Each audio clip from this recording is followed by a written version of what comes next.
감사드립니다. 이 시간 우리 옆에 분들과 이렇게 인사하겠습니다. 하나님께로 더 가까이 나아갑시다. 이미 주님이 전해 왔는데 하나님께로 어떻게 더 가까이 나아간단 말입니까? 그런데 하나님 곁에 가까이 나아가는 것은 위치를 이야기하는 게 아닙니다. 거리를 이야기하는 게 아닙니다. 내 마음이, 내 생각이, 내 중심이 하나님을 향해 있는가? 하나님께 귀가 열려 있는가? 마음이 열려 있는가? 하나님과 교제하는가? 이게 굉장히 중요한데, 그런 의미에서 우리가 하나님께 더 가까이 나아가고 주님 손 붙잡고 주님과 동행하면서 주님께 묻고 주님께서 이끄시는 대로 걸어가는 복된 삶이 되시기를 주님의 이름으로 축복합니다. 누가복음 15장은 잃어버린 양, 잃어버린 드라크마, 돈을 이야기하죠. 그리고 잃어버린 탕자, 아들에 대한 비유를 말씀해 주고 있습니다. 이 비유의 배경은 이렇습니다. 누가복음 15장 1절에 모든 세리와 죄인들이 말씀을 들으려고, 예수님께서 전해주시는 천국 복음의 메시지를 들으려고 예수님께로 가까이 밀려왔습니다. 그것을 본 바리새인과 서기관들이 수군거립니다. 그리고 속으로 이렇게 말하죠. 자기들끼리 이렇게 말합니다. 아니, 이 사람이 백성들에게 아주 귀한 선한 영향력을 끼칠 수 있는 이 사람이 어떻게 죄인을 영접하고 죄인들과 더불어서 음식을 같이 먹는가? 저런 추잡한 인생들과 어떻게 어울릴 수 있는가? 그렇게 뒤에서 수군거렸습니다. 그 이야기를 예수님이 들으십니다. 그러면서 오늘 본문의 비유를 말씀해 주십니다. 이 탕자의 비유 이야기는요, 어려서부터 교회 학교에서 줄곧 들어왔던 이야기, 중등부, 고등부, 청년부, 아마 교회에 나오신 분들은 누구나 한번 수십 번씩 들었던 비유일 것입니다. 이 탕자의 비유를 통해서 말씀하시는 하나님의 음성을 다시 한번 우리가 듣고 나는 어떻게 주님과 동행할 것인가를 깨닫는 귀한 시간 되시기를 바랍니다. 자, 11절을 읽습니다. 시작. 어떤 사람에게 두 아들이 있는데, 자, 바리새인 서기관들을요, 주님은 큰 아들로 비유하고요, 그리고 세리와 죄인들, 창기들, 이들을 주님은요 둘째 아들로 비유합니다. 가만히 생각해 보면 바리새인과 서기관들은요 예수님 곁에 몰려드는 수많은 세리와 창기와 죄인들을 결코 달갑게 여기지 않았습니다. 아, 교회에 어떻게 저런 사람들이 와? 회당에 어떻게 저렇게 부정하고 더러운 인간들이 교회에 와가지고 말씀을 듣겠다 하느냐? 어휴, 꼴 보기 싫어. 이런 마음을 품는 사람들입니다. 그들은 거룩하였고 정직하였고 의롭게 살아가려고 애를 썼고 구제하였고 헌금하였고 교회를 위해서 봉사했고 수고했고, 누가 봐도 이 사회에 꼭 필요한 중심적인 역할을 감당하는 사람들인데, 우리가 저런 죄인들과 세리들과 창기들과 사회를 더럽히고 백성들의 사상을 더럽히고 백성들의 거룩함을 훼손시키는 저 따위 인간들과 우리가 어떻게 한자리에 있을 수 있겠느냐 하는 이들입니다. 그런데 주님 그들을 첫째 아들로 비유하십니다. 세리와 죄인들, 창기들, 이방인들, 이들을 주님은요 둘째 아들로 비유하십니다. 놀라운 것은 이들을 종으로 비유하지 않습니다. 이들을 하인으로 비유하지 않습니다. 이들을 아들로 비유했다. 이게 얼마나 놀라운 것인지. 주님의 기준에는 바리새인과 서기관들이 자칭 의롭다 하지만 하나님 보시기에는 절대로 의롭지 않은 인간들이었거든요. 물론 마찬가지로 세리와 창기들, 죄인들 역시 마찬가지입니다. 의로운 인간이라 주장할 수 있는 사람은 아무도 없습니다. 그런데 주님은 그들을 향하여서 사랑과 긍휼과 용서를 베풀기를 원하십니다. 자, 그런데 그 둘째 아들이 어떻게 하는가? 12절을 같이 한번 읽습니다. 시작.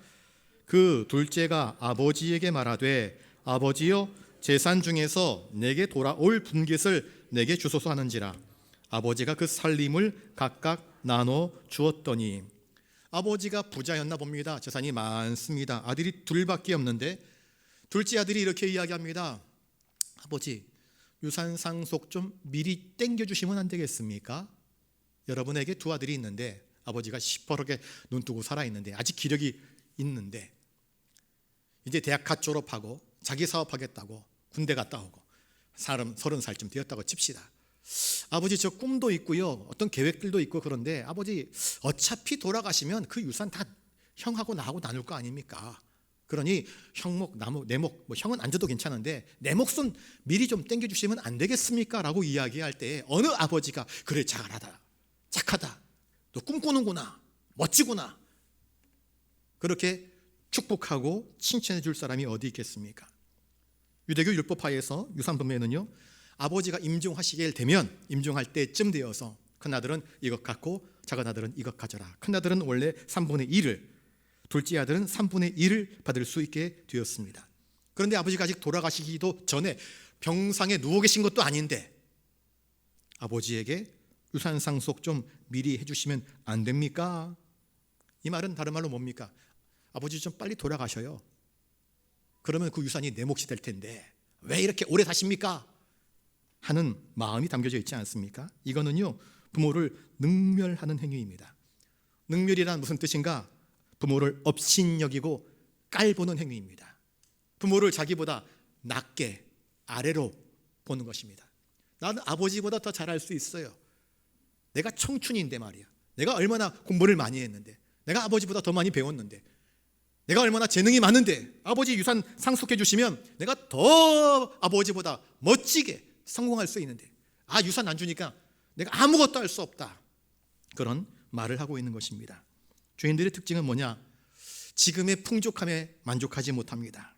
아버지와의 관계 속에서 누리는 둘째 아들의 권리, 둘째 아들의 지위, 둘째 아들의 그 넉넉함을 그는 만족해야 하지 못하는 것입니다. 조금 더 주면, 한몫 땡겨주면 제가 더 많이, 더 크게 성장할 수 있는데, 아버지의 눈치 아래에서, 아버지의 간섭 아래에서 내가 이것도 못하고 저것도 못하고, 내가 세상 밖으로 뛰쳐나가면 얼마든지 세상 위에서 호령할 수 있을 것 같은데 아버지가 나를 안 놔주네 하는 이 불편함, 불만이 둘째 아들 앞에 있었습니다.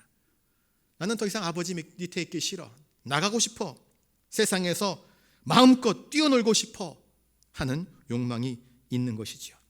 집에 있으면 아버지와의 관계 속에서 형통함을 누리고, 집에서 순종하면 아버지 것이 다 자기의 것이 될 것인데, 더 성장하고 더 성숙하면 어련히 부모님이 다 물려주실 터인데, 미리 땡겨받고 싶어서 아버지 내게 돌아올 분깃 좀 미리 땡겨주십시오. 아버지에게 날마다 간청을 합니다. 아버지가 듣다 안 되겠는지 이제 분깃을 나누어 줍니다. 12절 하반절에 보시면은요, 아버지가 그 살림을 각각 나눠줬다, 그렇게 말씀하고 있습니다. 형은 달라고도 안 했는데 형에게도 살림을 나눠주고 동생에게도 살림을 나눠줍니다. 아마 동생이 요구한 것보다 이 아버지는 더 주었을 것으로 생각됩니다. 그리고 그것을 둘째 아들이 받고 난 다음에는요, 이제는 힘이 생깁니다. 탄할 장전이 됐으니까 이제 밖에 나가서 내가 마음껏 사냥하고 또 사업하고 뭐 하면 뭔가 될 것처럼 여깁니다. 자, 13절을 같이 한번 읽겠습니다. 시작. 그 후 며칠이 안 되어 둘째 아들이 재물을 다 모아가지고 먼 나라에 가 거기서 허랑방탕하여 그 재산을 낭비하더니, 둘째 아들은 아버지로부터 유산을 상속받자마자 이것을 다 팔기 시작합니다. 여러분, 땅 혹은 집, 어떤 물건들은요 들고 가지 못하지 않습니까? 그것을 금으로, 돈으로 다 바꾸어 나갑니다. 왜?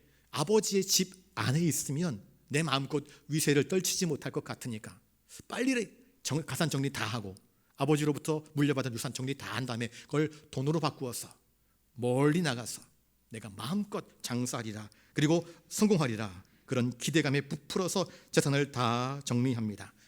그리고 어디로 갑니까? 본문에 보니까 먼 나라로 되어 있습니다. 먼 나라, 얼만큼 먼지 모르겠지만 아버지가 서 있는 땅, 아버지의 시선, 아버지의 관심이 다다르지 않는 곳, 그 멀리로 그는 나가버렸습니다.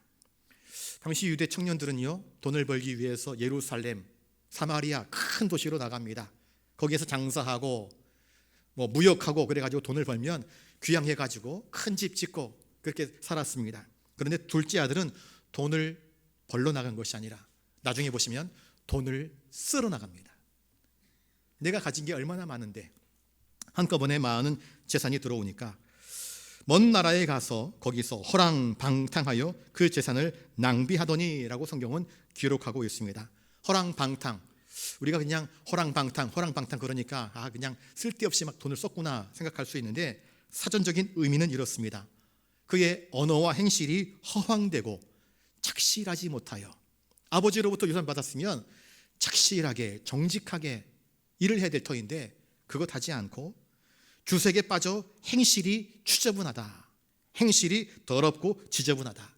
그러니까 그 돈을 가지고 정직하게 의롭게 성실하게 사용한 것이 아니라 그저 친구들 따라서 먹고 마시고 즐기고 쾌락과 향락에 빠져서 그 돈을 다 물쓰듯 써버리고 말았던 상태를 허랑방탕이라 말할 수 있습니다. 죄악의 상태는 무엇인가? 죄인들은요, 하나님에게서 등을 돌리는 사람들이 죄인들입니다. 하나님의 말씀 듣기를 싫어하는 게 죄고요, 하나님과 시선 마주치기 싫어하는 게 죄고요, 하나님의 뜻에 순종하기를 싫어하는 게 죄고요, 하나님께로 나아가는 것이 아니라 하나님을 등져서 하나님으로부터 멀리 나가는 게 죄인의 상태이며 죄인들의 특징입니다. 범죄한 사람들은요, 하나님 얼굴 보기를 싫어합니다. 두려워합니다.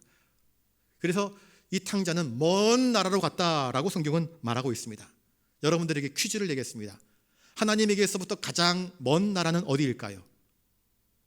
아프리카? 아니요, 지옥입니다. 지옥. 하나님에게서 가장 멀리 떨어진 나라는요, 지옥밖에 없습니다. 이 탕자는 아버지를 떠납니다. 아버지를 버립니다. 그리고 자신에게 주어진, 아버지가 물려주신 그 아버지의 피, 땀, 눈물이 담겨져 있는 그 유산들을요 막 쓰기 시작합니다. 좋은 옷 입지요, 멋진 거 차고 다니지요, 친구들 달라붙으니까 마음껏 먹어라 마셔라 사주지요. 그래서 시간도 물질도 재능도 자신의 젊음의 기회도 아버지의 그 피땀이 묻은 유산도 자신에게 주어진 그 은사와 달란트도 다 헛되게 낭비해버리고 맙니다. 하나님께서 우리에게 시간, 물질, 재능을 주신 것은요, 너 혼자만을 위해서 살아가는 것이 아니라 너와 교회와 나라와 민족과 이웃의 유익을 위하여, 특별히 하나님의 영광을 위해서 사용할 줄 알아야 된다 하여서 우리에게 주시는 것입니다. 그런데 이 둘째 아들은 그런 것 생각할 겨를이 없습니다. 내 돈인데, 내 시간인데, 내 재능인데, 내 건강인데 내 마음대로 하겠다. 그래서 아버지가 주신 유산들, 하나님이 주신 그의 재능들을 자신의 욕망의 연료로 삼고 그렇게 물쓰듯 낭비해버리고 말았습니다. 14절을 같이 한번 읽습니다. 시작. 다 없앤 후 그 나라에 크게 흉년이 들어 그거 비로소 궁핍한지라. 잠언 21장 17절에 연락, 곧 쾌락이나 향락을 좋아하는 자는 가난하게 된다, 잠언에 말씀하고 있습니다. 방탕한 쾌락은 결코 길지 못합니다. 아무리 부자라도요, 그냥 돈을 막 물수를 써버리면은요 금세 창고가 빌 수밖에 없습니다. 방탕한 생활은 자신을 망하게 하고 낭비는 불행을 가져오는 열쇠입니다. 그는 잠깐 사이에 모든 것들을 다 잃어버리고 거지가 되고 말았습니다. 그 기간이 얼마인지는 모르겠습니다. 6개월인지 1년인지 2년인지 모르겠습니다. 아무튼 다 낭비해버렸습니다. 그런데 그 나라에 크게 흉년이 들었습니다. 먼 나라에 가 있습니다. 친구들 없습니다. 먹고 마실 때는 달라붙는 친구들이 있었지만 빈털터리가 되고 나니 아무도 친구가 없습니다. 그 나라 말도 잘 못합니다. 배운 기술도 없습니다. 재능도 없습니다. 먹고는 살아야 되기에 취업하고 싶은데 아무도 써주지 않습니다. 그래서 뭘 합니까? 그는 그 나라 백성들 중에 한 사람에게 붙어가지고는요 돼지를 치는 일을 감당하게 됩니다. 자, 15절을 읽어볼까요? 시작. 가서 그 나라 백성 중 한 사람에게 붙여 사니 그가 그를 들러 보내어 돼지를 치게 하였는데, 그 나라에서, 그래도 돈이 있을 때는 그 나라에서 제일 큰 대도시에서 살았을 터인데 이제 돈 다 떨어지고 나니까 취업은 해야 될 터인데 대도시에는 취업할 길이 없고, 그래서 이것저것 알아보다가 아무도 쓰지 않는, 아무도 일하지 않는 돼지치는 일을 하게 되었습니다. 방탕한 삶은 그를 가난하게 만들었고 그의 궁핍한 삶은 그를 노예 처지로 만들어버리고 말았습니다. 돼지는 유대인들에게 부정한 짐승입니다. 유대인들은 돼지를 치지 않습니다. 그런데 그는 유대인으로서 돼지를 칠 수밖에 없는 부정한 직업을 갖게 되었습니다. 얼마나 부끄럽고 얼마나 수치스럽고 얼마나 자존심이 뭉개졌을까요? 아버지의 사랑을 버렸더니 이방 땅에 와서 이방인의 종이 되었고, 아버지의 집을 버리고 떠났더니 대도시도 아닌 들판에서, 집도 아닌 곳에서 돼지들과 어울려서 살게 되었고, 아버지와 함께 살기를 싫어했더니 이 유대인들이 부정하게 여기는 돼지와 함께 사는 삶이 되어버리고 말았던 것입니다. 여러분, 우리의 신앙이 중심이 올바르지 못하면요, 이런 비참한 삶으로 추락할 수 있음을 기억하실 수 있기를 바랍니다. 이제 그가 뭘 먹습니까? 16절을 같이 읽습니다. 시작. 그가 돼지 먹는 쥐염 열매로 배를 채우고자 하되 주는 자가 없느니라. 그 나라에 흉년이 드니까 사람들마다 물가가 상승하고 먹을 것이 없으니까 이 돼지를 치는 종놈에게 줄 음식이 없습니다. 그래도 먹고는 살아야 되겠기에 돼지가 먹는 것, 여러분, 사료입니다. 사료. 저는 고향이 제주도라서 제주도 똥돼지를 압니다. 음식물 먹다 남은 찌꺼기들 돼지 염을 통해 그냥 갖다 버려버립니다. 그러면 돼지들이 달려와서 득달같이 달려와서 수돼지가, 제일 큰 수돼지가 먼저 그 음식들을 킁킁거리면서 먹습니다. 옆에 암돼지나 작은 새끼 돼지들이 오면은요, 들이받습니다. 소리를 지르면서 꽥꽥거리면서 몰아냅니다. 자기가 다 배불러야 그 다음에 암돼지가 먹고 서열상으로 음식을 먹습니다. 그런데 그 돼지가 먹는 쥐염나무 열매도 먹지 못합니다. 하나님을 저버린 인생은요, 육신의 만족도, 영혼의 만족도, 그 어떤 만족도 누리지 못합니다. 그는 죽어가고 있습니다. 아버지의 집에서 멀어져 갔더니 행복한 나를 꿈꾸고 기대했지만 그가 심은 것들은 그 어떤 것도 선한 열매를 맺지 못하고 공핍함과 배고픔으로 남아있지 않게 되었습니까? 아버지 집에 둘째 아들로 있었을 때는 마음대로 음식을 먹을 수 있었고 좋은 옷을 입을 수 있었고 하인들로부터 인사받고 존경받을 수 있었지만 지금 집을 나와 거지꼴이 된 이후로는요, 돼지들도 상종하지 않는 비참한 신세가 되어버리고 말았습니다. 자, 그러자 그 사람이 어떻게 합니까? 17절 같이 읽습니다. 시작.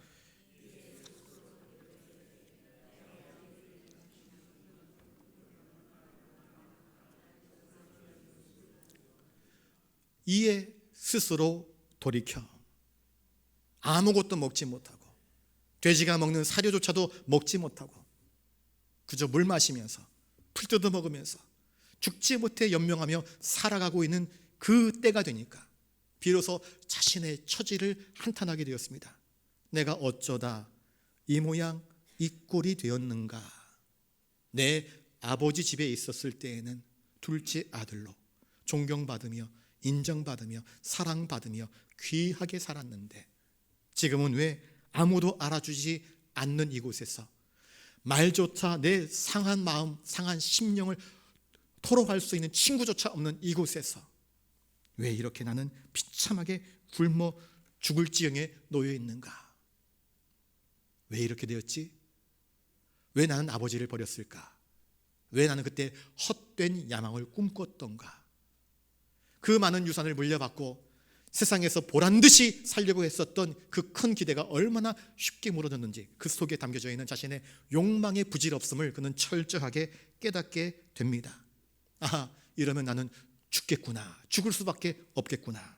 그러면서 떠올리는 것이 내 아버지 집에는 많은 품꾼들, 하인들이 있는데 그들은 지금 이방 땅에서 돼지치기 하는 나에 비교할 수 없을 만큼 인격적으로 존중받고 아버지로부터 칭찬받으며 아버지와 함께 한 식탁에서 먹고 마시며 즐거워하고 있는 그 품꾼들을 생각하니 나의 신세가 너무나 처량하고 비참하구나.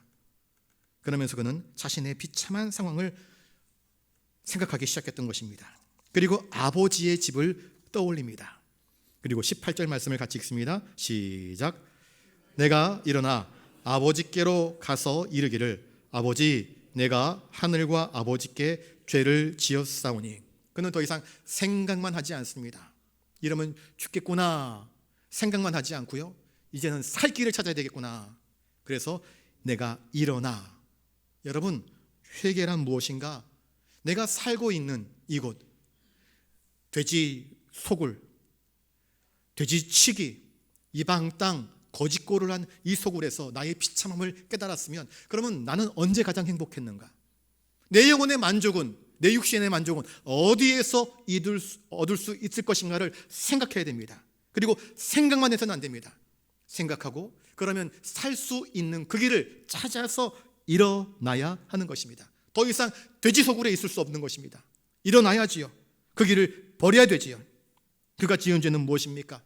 나의 욕망을 쫓아서 아버지를 떠나버린 것이 나의 죄구나, 나의 허물이구나.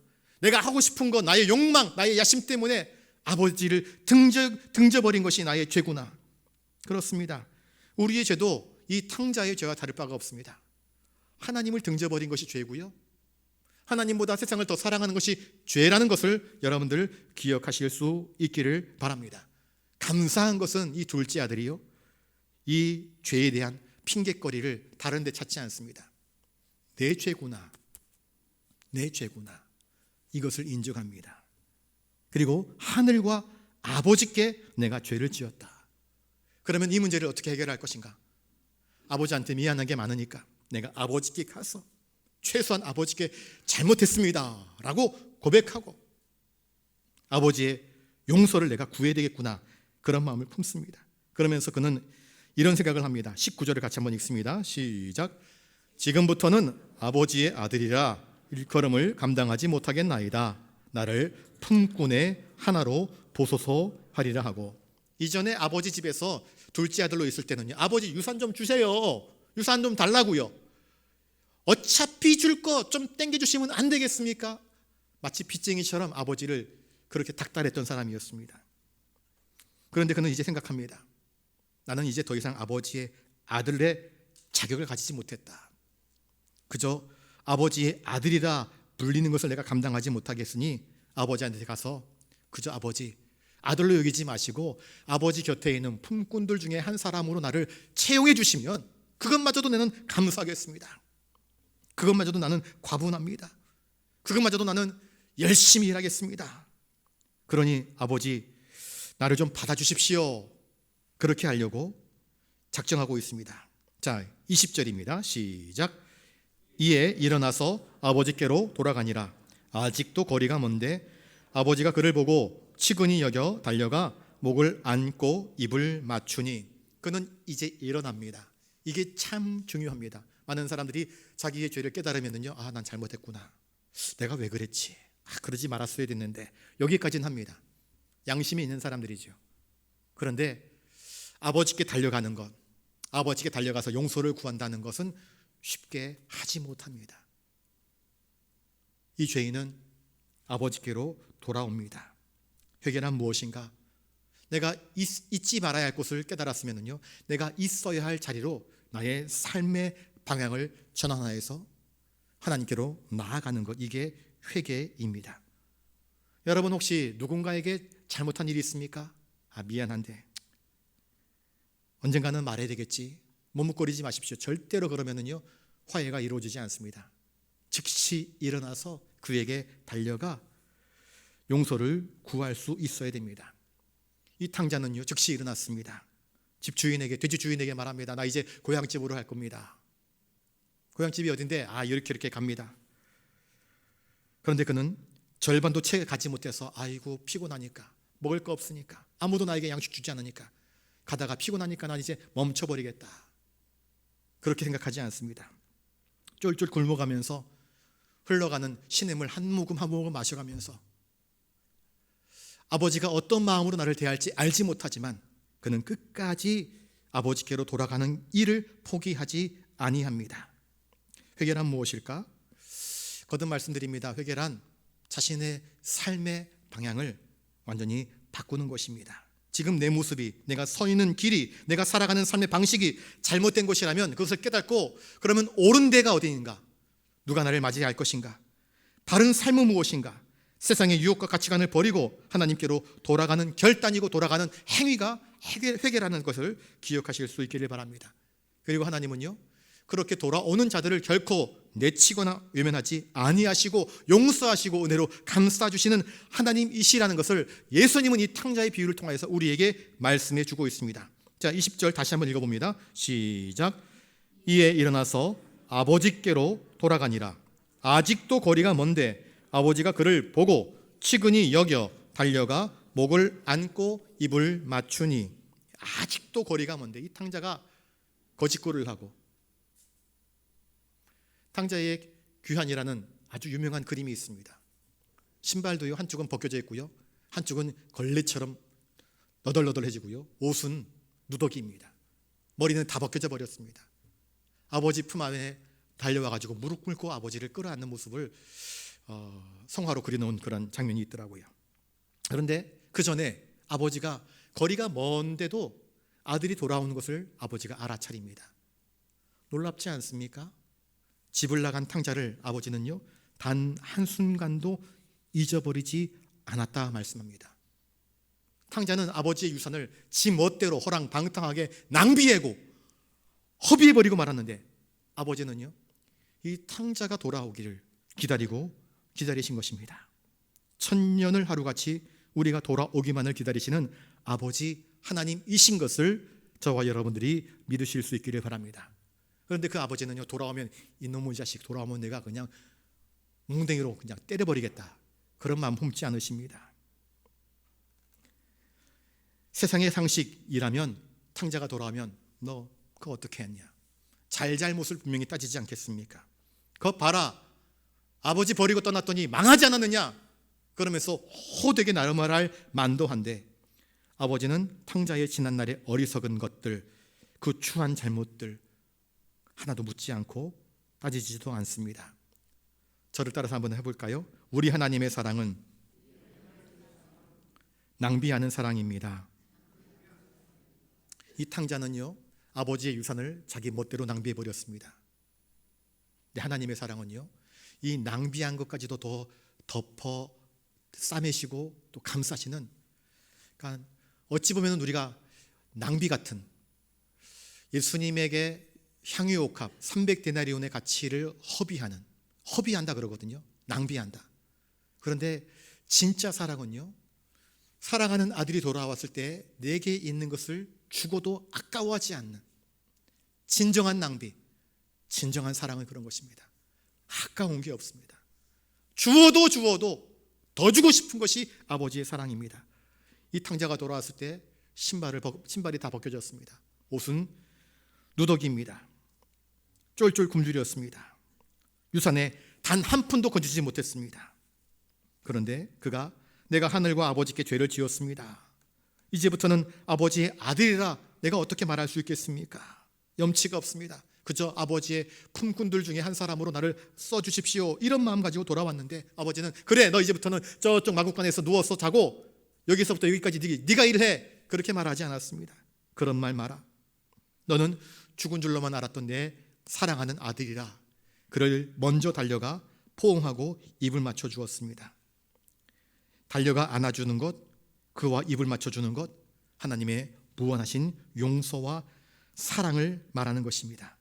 이에게 새 신을 씻기고 새 가락지를 끼우고 새 옷을 입혀주는 것, 아들됨의 권리와 아들됨의 위치를 하나님께서 회복시켜 주시는 것을 말씀하고 있는 것입니다.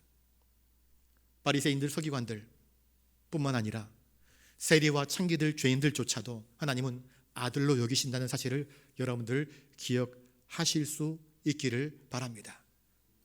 여러분, 우리 안에는요, 바리새인과 서기관의 성품이 있습니다. 그러면서 누구는 되고 누구는 안 되고 비난하고 정죄하는 모습들이 있습니다. 또 우리 안에는 둘째 아들과 같은 못난 성품들이 있습니다. 내 고집, 내 생각, 내 뜻대로 무언가를 하면 될 것처럼 여기면서 다 허비해버리는 망나니 같은 기질들이 있습니다. 그런데 주님이 우리에게 말씀하시는 포인트는 무엇인가? 누구라도 회개하여 돌아오기를 하나님은 바라고 원하고 기다리신다는 것입니다. 하나님의 사랑은 우리의 허물과 우리의 죄를 넉넉히 덮을 수 있을 만큼 측량할 수 없는 하나님의 사랑을 알고 아버지께로 돌아오라, 이것을 우리에게 말씀해 주고 있습니다. 여러분과 하나님 사이의 거리는 어떻습니까? 부부가 싸우면은요, 부부 싸움 하면은요, 흥 하고 등 돌아섭니다. 말도 안 합니다. 그게 가장 먼 거리입니다. 평화가 깨져버리면은요, 서로 얼굴도 보지 않고요, 같이 밥도 먹기 싫어하고요, 눈도 마주치기 싫어합니다. 우리의 마음은 가까운 거리가 아니라 우리의 마음은 하나님을 향해 있는가? 내 귀가 하나님을 향하여 열려 있는가? 하나님의 음성을 듣고 하나님께 아뢰고 간구하고 기도하고 주님 손 붙잡고 주님과 동행하고 있는가? 주님은 우리에게서 이것을 원하십니다. 내게로 와, 내게 안기고 나와 함께 걷자꾸다. 여러분, 우리를 부르시는 이 하나님께로 돌아가 하나님의 품에 안겨서 주님을 기쁘시게 하는 신앙생활 되시기를 주님의 이름으로 축복합니다. 기도하겠습니다.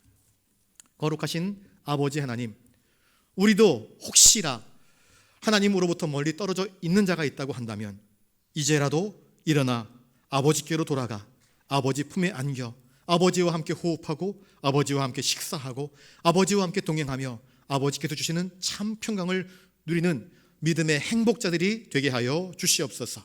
감사를 드리오며 존귀하신 예수님 이름으로 기도드리옵나이다. 아멘.